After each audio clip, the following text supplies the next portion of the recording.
Toutes les interventions qui m'ont précédé montrent bien l'importance majeure de ce grand projet pour les Eudoniens, pour l'ensemble des habitants de cette région du nord de Paris et aussi pour l'ensemble de la région Île-de-France. Et je vais essayer d'être, que la durée de mon discours soit non pas proportionnelle, mais inversement proportionnelle à l'importance de ce très grand projet. Avant toute chose, je voudrais que l'on mesure tous l'importance du chemin qui a été parcouru durant ces derniers mois et encore plus durant ces dernières semaines, grâce à l'action de tous. Vous savez peut-être que c'est l'Agence régionale de santé qui porte les grands projets d'investissement hospitalier devant une sorte de comité interministériel qu'on appelle d'un nom barbare, le COPERMO, le comité sur la performance et la modernisation des établissements de santé. Et ça se passe en deux temps, un temps qui est consacré à l'éligibilité de ce projet et un temps qui est consacré à la validation. Le premier temps a eu lieu au mois de juillet, et je dois dire que lorsque j'étais interrogé sur de nombreuses questions, beaucoup de questions évidemment auxquelles j'ai pu répondre, et un certain nombre de questions qui soulevaient encore une certaine inquiétude de la part de mes interlocuteurs, mais aussi j'ai affiché beaucoup d'optimisme, bien évidemment. Et la semaine dernière, nous avons participé avec Martin Hir au COPERMO validation, on va dire, et je dois relever deux choses. La première chose, c'est que le projet tel qu'il a été présenté, notamment par Martin Hir, a fait l'objet d'un assentiment extrêmement fort et de félicitations très marquées sur la qualité de ce projet, son intégration dans la ville, dans la région. Et également, je dois remarquer que le fait qu'on ait pu avancer si vite dans ces dernières semaines a été particulièrement déterminant dans la validation et donc dans l'acceptation par l'État d'une aide importante pour porter ce projet.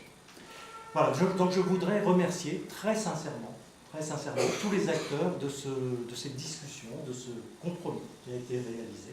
Donc bien sûr, Monsieur le maire, Monsieur le président de l'OTP Pleine Commune, Monsieur le président de la métropole de Paris, la direction générale de la PHP et l'université, pour avoir su discuter, trouver les voies de ce compromis et identifier une solution qui puisse satisfaire les contraintes de l'ensemble des parties. Remercier également la Sequano, l'aménagement pour son investissement dans la discussion, et puis tous les représentants de l'État, le préfet de région, le préfet de la Seine-Saint-Denis, mais tous les autres représentants de l'État, les services du Premier ministre et du ministère de l'Enseignement supérieur et de la Recherche, ainsi que, je ne l'oublie pas, la mairie de Paris, qui a accepté que cet établissement soit implanté en dehors de la ville de Paris, ce qui était loin d'être évident, la région Île-de-France et le département de la Seine-Saint-Denis. Pourquoi est-ce qu'il me paraît essentiel de remercier tout le monde? Ce n'est pas simplement pour rendre à César ce qui est à César, mais aussi pour, permettez-moi de pas pécher par excès de modestie, pour que nous mesurions bien ce que nous sommes en train de construire, c'est-à-dire en fait l'hôpital du futur, l'hôpital dans 10 ans, qui sera l'hôpital que nous allons dessiner collectivement avec des innovations médicales et organisationnelles, l'intégration résolue avec la médecine de ville et l'environnement urbain et un campus universitaire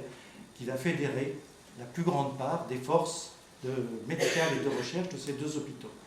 Je finirai simplement en disant que toutes ces réflexions sur l'hôpital du futur, nous allons également les intégrer dans ce que nous sommes en train de construire à l'Agence régionale de santé, c'est-à-dire le projet régional de santé pour l'ensemble de la région Île-de-France pour les 10 ans à venir, exercice auquel nous allons nous livrer au cours de cette année 2017. Et je voulais dire à quel point les réflexions que vous avez menées ensemble vont être utiles, parce que c'est bien à partir de ces réalisations concrètes que nous pouvons essayer de définir ce que sera l'offre de soins et la santé dans 10 ans. Je vous remercie.